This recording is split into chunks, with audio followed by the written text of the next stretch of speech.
In Colleton County, the defense is close to resting its case in the Alex Murdaugh double murder trial. The former South Carolina attorney is accused of murdering his wife and son in June of 2021.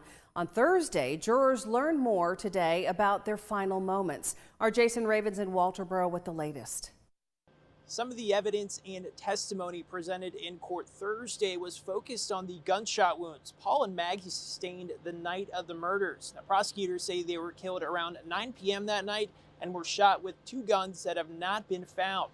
Crime scene expert Dr. Kenny Kinsey went into graphic detail about the killings Thursday. He's one of the final witnesses the state has called to the stand. Dr. Kinsey says through his analysis, he determined the angles Paul and Maggie were shot at and how close the gunman could have been to them.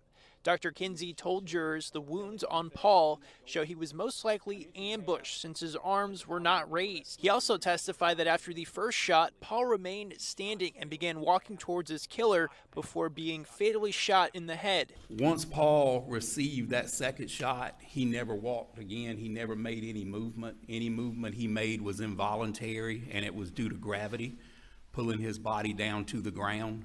When you sustain an injury to your brain like that, that ceases all movement.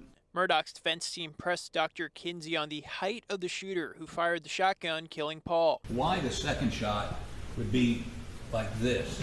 I mean, we agree the normal height person would have to crouch to make that shot, correct?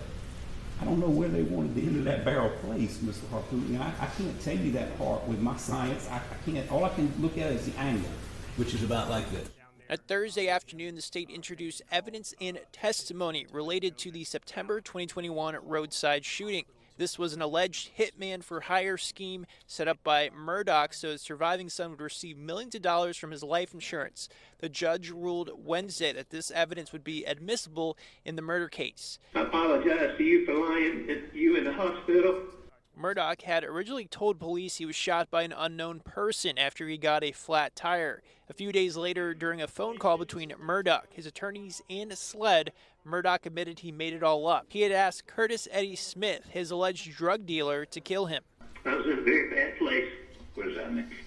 I thought it would be better for me not to be here anymore. What do you mean by not be here anymore?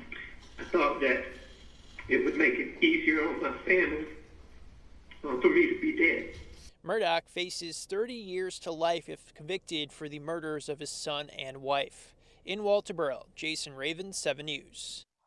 And a reminder, you can stay up to date on the Alex Murdaugh murder trial on air, online at WSPA.com, and through our free 7 News app.